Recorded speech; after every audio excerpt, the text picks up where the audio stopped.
Хөгжлийн хурдаараа хоёр орны ард түмний сэтгэлийг холбосон Эрээн хот нь арилжаа худалдааны бүс болоод зогсохгүй үлэг хүрээлийн чулуужсан ясыг хадгалсан аялал жуулчлалын төв нутаг болсон билээ.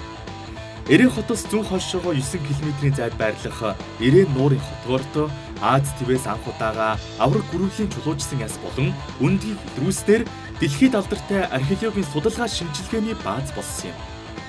Үлэг гүрвлийн соёл бол Эрээний бахархал, түнчлэн бүгд дарамт хятад улсын хэмжээнд их нутаг өв соёлоо хайрлах бүс нутаг болсон гэжээ. Зарим үзэгчдээ сайн байна уу Монгол нэвтрүүлгийн уран бүтээлчид үлэг гүрвлийн бунхан гэж хэлж болохоор тэр түүхийн дурсгалт газраас үзэгч та бүхэндээ мэдчилж байгаадаа маш их баяртай байна. Шинжлэх ухааны нэгэн таамагаас та бүхэндээ хуваалцахад сардын галав юулж үер усны гамшиг болоход тухайн газар нутаг дээр байсан бүхий л үлэг гүрвлүүдийг одоо нэг газар нэгтгэхэд буюу энэ хотгорд авчирсан байгаа юм. Ингээд үндсэндээ тэнд одоо амьдарч байсан бүхий л үлэг гүрвлүүд нэг дор ингэж дээрээсээ ингээд багшралдаж байсан өнөөдрийн одоо үлэг гүрвлийн бунхан гэж хэлж болохоор энэ газрыг одоо бий болгосон гэж хэлж болох юм а. Хамгийн анх 1893 онд Орос улбооны улсын газар зүйч Облочев одоо яг энд одоо үлэг гүрвлийн бунхан байна. Энд одоо маш олон тооны үлэг гүрвэл байна гэдгийг илрүүлсэн. Үүнээс хойш 100 гаруй жилийн туршид Америкийн нэгдсэн улс, Канада, Европ ТV-ийн газар зүйчид, археологчид хурж ирж эндээс одоо илүү олон шинжилгээ судалгаа хийсний үр дүнд нугсан хошууд, мөн бидний сайн мэдих Тиранозавр Батар гэх мэтчлэн 10 гаруй төрөл нэр зүйлийн үлэг гүрвлүүдийг эндээс судалж гаргасан байдаг юм а. Бидний яг одоо харж байгаа зогсож байгаа энэ газар бол 200 гаруй метр квадратыг бүрхэн яг энд бол яг байгалаараа тухайн үед яг юу болж исэн, ямар хуу одоо орчин тойронд үлэг гүрвэл эндээс олдсон бэ гэдгийг үзүүлэх зорилгоор байгаль дээр нь цогцлбор одоо байгууламж бий болгоод одоо ингээд одоо 1989 онд үлэг гүрвлийн цогцлбор музейг хамгийн анх удаага нээсэн байдаг юм а. 1922 онд Америк нэгдсэн улсын судлаач Андресийн удирдсан Төв Азийн судалгааны баг Эрээний давсан нуураас дэлхийг гайхшруулсан цардын галвын хөрсний давхаргыг илрүүлж нугсан хоршууд гүрвэл хамгийн том махан тижээлт Айлих динозавр шуван гүрвлийн чулуужсан яснаас гадна багийн гишүүн Гелийн дэлхийд анхны үлэг гүрвлийн өндөгний хальсыг олжээ. Ийхүү сүнэд нутгийн Эрээний говьд давстын газрын гадарга гих шин нэр томьёо нэмэгдэж үлэг гүрвлийн үлгийн нутаг хэмээн алдаршсан байна. Түүгэж зогсохгүй 2006 онд 19 м өндөртэй, 80 м-ийн урттай, 60 тонн жинтэй үлэг гүрвлийн хөшөөг босгосон бөгөөд дэлхийн Генсийн номд бичигдэхээр өрсөлдөж байгаа ажээ. Харин энэхүү музейд түүхийн үнэт олдруулаас гадна таны мэдхүйн шин чанартай олон төрлийн бүтээлүүд байрлуулж өгсөн байна. Үлэг гүрвлийн мөрийг эдийн хүртэл хадгалсан онгон цэнхэр гоё эзэг нэнхэн төрлөө бий гэж одоо бэгзийн явуу хулангайн шүлэгдэл орчин дэлхийд л дуурсан байдаг. Тэр мөрийг хадгалсан орон нутг нь яг жинхнэрээ байгаа гэдгийг өнөөдрийн Эрээний одоо авраг гүрвлийн музей үл та бидэнд үзүүлж байгаа. Миний одоо баруун гартлын харийн зурган дээр бол хамгийн анх 1893 онд одоо энэ газар зүйн шинжилгээ эхлүүлээд энэ цардын галвын үе одоо амьтны арга ясыг илрүүлсэн Облочевийн одоо хөрөг зургийг наацсан байгаа. Энийг наа 2005 оны 8 сард Думд улсын одоо энэ газар зүйчдэл 8 м урттай байдаг авраг гүрвийг илрүүлсэн нь эндх одоо бүхийдээ шинжилтийн авчирсан гэх одоо 100 жилийн түүхийг багтлан үзүүлж байгаа. Дараад нь ихээр 10 жилийн 1922-оос 1931 оны хугацаанд одоо Америкийн одоо энэх Думдын хураад явагдсан өвсөн юм уу андралус гэдэг одоо хүнээр удирдуулсан одоо энэ газар зүйчдийн баг бол та нар үзэж байгаа ачаагаар одоо тэмээ цагаан ачаа тээж явдаа гэсэн чинь тухайн үед их хэмжээний одоо авраг гүрвлийн яс болоод чулуужмуулыг бол авч явсан. Энэ нь бол тухайн үед нэлээд хорогдолтой байсан боловч энэ газар нь өртөө байсан. Аль эсвэл өртнөөсөө үүсээд хэр зэргийн одоо амьтны шинжилгээ судалгааны бунхан байсан бэ гэдгийг бол дэлхийд бол их мэдгдсэн 10 жилийн том шинжилгээ судалгаа ба. Эндээс нааш тач ярих юм бол одоо бүхий л зөвлөлт холоот улстай хамтарсан, Дамарктай хамтарсан, Бельгитэй хамтарсан олон талын судалгааны зургууд бол та нарыг хараанд хүрч байна. Өнөөдрийнхөө ярих юм бол одоогоос 100 жилийн тэртээ Эрээний говь, энэ давсан нуур, Эрээн нуурын орчим нь ямар шухан нутаг байсан, байгалийн амьд утас хэр зэрэг үлдэж байсан гэдэг олон талын шинжилгээ судалгаа үлдээсэн байдаг болохоор түүхэн үнэтэй баримттай гэж хүмүүс ярьдаг. Тэр ч утгаараа хүмүүс бол яг байгалийн авраг гүрвлийн музей бунхан орон гэдгийг бол нотолж өгсөн. Эрдэмтдийн судалгаагаар дэлхийн бөмбөрцгийн үүсэл 4 тэрбум 600 сая жилийн тэртегээс эхлэлтэй гэж үздэг. Харин 2 тэрбум 250 сая жилийн өмнө авраг бүрвэл бий болж 65 сая жилийн өмнө сүнсэн гэж үздэг юм. Дэлхийд нийтдээ 650-аас 800 төрлийн үлэг гүрвлийн аргаас олдсон байдаг. Энэ дундаас Монгол улсаас олдсон тиранозавр нь дэлхий дээрх хамгийн том махчин үлэг гүрвлийн ясан тооцогдсон бол Өвөр Монголын өөртөө засах орны ирээнээс олдсон цагаан нуурын авраг үлэг гүрвэл Азийн хамгийн том өвсөн тижээлтэн үлэг гүрвэл болсон юм аа.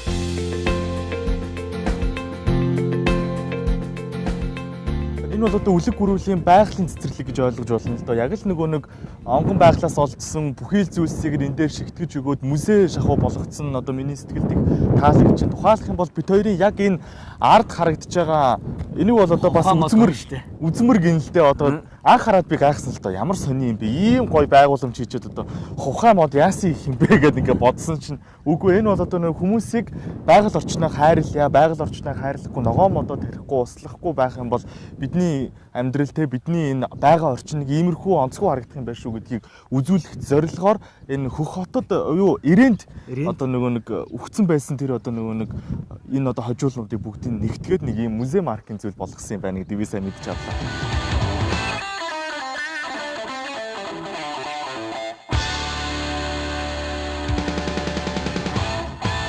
Ирээн хот маань өртөөнөөс үүдэлтэй гэдгээ. Тэгэхээр бид бол яг одоо энэ цаг мөчид энэ хотын одоо үүсэл хөгжлийг илэрхийлэх ирээн өртөөн дээрээс үзэгчид тав бүхэндээ мэдчилж байна. Тэгэхээр өртөө бол одоо яг харахгүй тухайн үедээ бол одоо цэргийн зарлиг мэдээ дамжуулах үүрэгтэй байсан. Өөрөөр хэлэх юм бол одоо энэ цаг үеийн радио, телевиз одоо бидний яг одоо цэнгэрлэг зэрэг үзэгч тав бүхэндээ золгож байгаа энэ хэрэгсэлтэй холбоон тайлбарлаж одоо үүний хамгийн эхлэл түүчээ болж исэн гэдгийг уламжлах нь зүйтэй баг. Тухайн үеийн ард иргэд бол одоо яг харахгүй одоо шинэ зарлиг мэдээ тоолсонд л ерөөсөө эндээ цуглараад шинэ сорог мэдээ юу байна гэдэл бүгдээрээ чих тавин сонсдог байсан.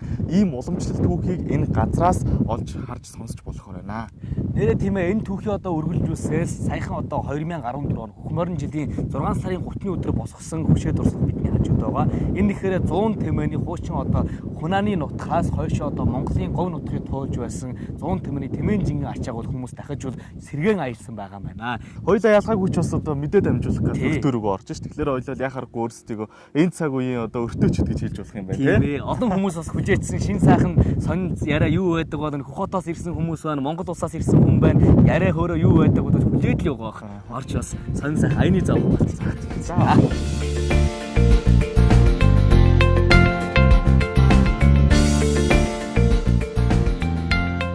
Монгол улсын нийслэл Улаанбаатар хот бүгд баримт хятад улсын Бээжин хотоос 700 км зайтай байдаг Ирээн хотод гартаа камер, микрофон барьсан хоёр залуу сэтгүүлч шин цагийн амьдралыг төлдөж Ирээн өртөөний түүхийг ойлгохоор ирж байна.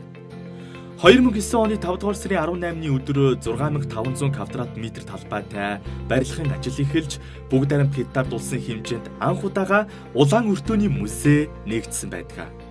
Тус музей нь анхны жилдээ 749 аянчдыг хүлээн авч монголчуудын дэлхийд анх танилцуулсан өртөөний соёлыг Ирээний говьосоо дотоод гадаадын жуулчдад танилцуулсан юм.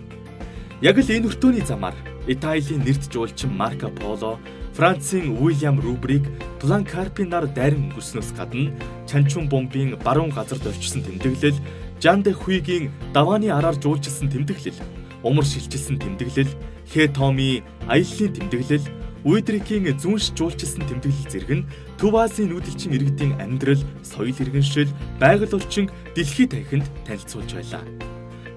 Юан улсын Ази Европыг холбосон олон өртөөнөөс түүхийн ороо бусгай он цагийг туулж Хибэй мужид байгаа Жимини гэдэг өртөө бүрэн бүтнээрээ үлдсэн байдаг. Энэ бүхнийг монгол хүний нүүдэлчин сэтгүүгээр анх удаа суурьжсан амьдрал болон хотчсон тосгонд хүргэж дэлхийн соёлын солилцоог хөгжүүлж байжээ. Шинэ цагийн улаан өртөөчин болсон сайн байна өвөр Монгол нөтрөлийн хамт олон маань аялан явсаар байгаад та бүхэнтэй хамтаар одоо монголчуудын алдар мандсан Ён гүрэн юм уу хамаг Монголын одоо хамт улсын түүхэн өртөнд аялан хүрч байна.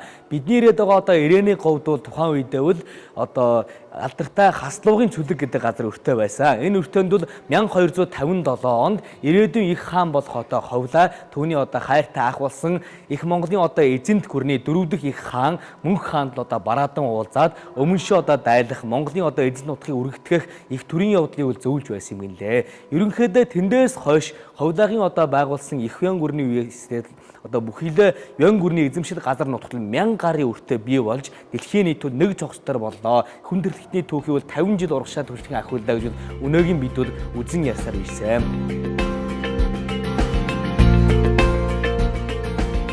Төв Азийн их говийн өмнө үзүүрийн хаслуугийн цүлгэнд Мөнх хаан 2 дүүтэйгээ золгосон явдал нь Аз Европын улаан өртөөний түүхэн дэх чухал үйл явдал байсан юм а. Мөнх хаан нас барсныхаа дараа ариг бөхөөр удирдуулсан говийн арын Монгол ван ноёдын их хуралтай болж хобилагаар удирдуулсан өмнө зүгийг дайлаар мурдсан Монгол жанжин цэргийн хоорондох 4 жилийн дотоодын дайн үүсч 1264 онд хобилагийн ялалтаар төгсжээ. Үүний дараа Хубилай хаан Сибирээс Вьетнам, Солонгосын хойгоос Европын нутаг хүртэлх өргөн уудам нутаг дэвсгэрийг улаан өртөөгөөр холбон захирсан их Юан гүрнийг байгуулж Монголын түүхийг шинэ оргилд хүргэж байсан билээ. За үзэгчдээ Дулаан анхаа 2 та бүхэндээ одоо музейн энэ барилгыг танилцуулан явсаар байгаад яг одоо 2 давхар дээр байдаг загвар дээр нь хурж ирсэн байгаа. Олон хүмүүс их гайхтгаа бүхэлдээ дунд улсын нутаг дэвсгэрийн одоо хавтгай дээр олон музей байдаг нь онцлог эрхэмсэг юм өндөр асар барилгатай байдгийн дотор ирээний одоо энэ эртний өртөөний музейн яг ийм намхан аль эсвэл тэгээд ийм шавар байшин шиг харагддаг байдаг үл яг одоогоос 100 жилийн өмнөх Америкийн нөгөө хууц судлаач энэ тэгээд зургийн үлд эцэг гэж байна. Тэгэхээр одоо ийм үндэслэлтэй өнөөдрийг харагдж байгаа 1600 одоо квадрат метр талбайтай барилгыг бол босгосон байгаа байна.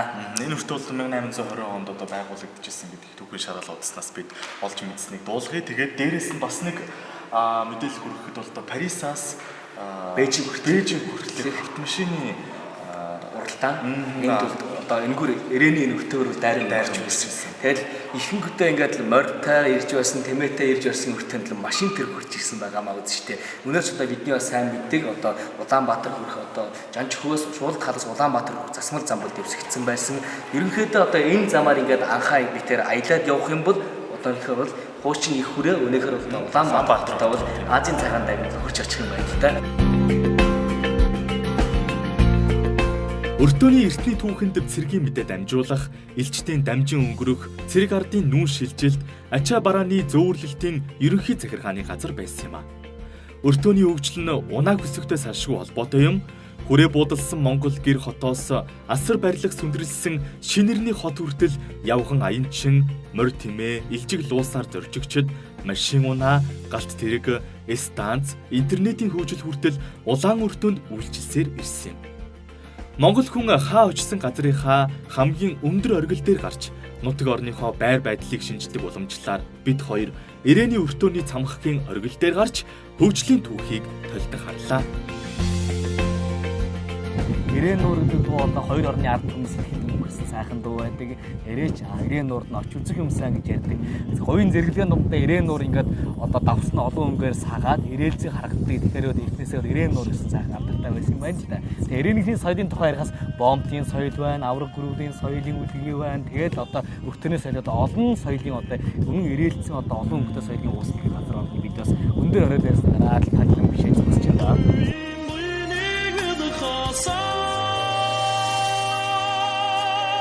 Амсэр дүүрэн цавьяа юудахоо.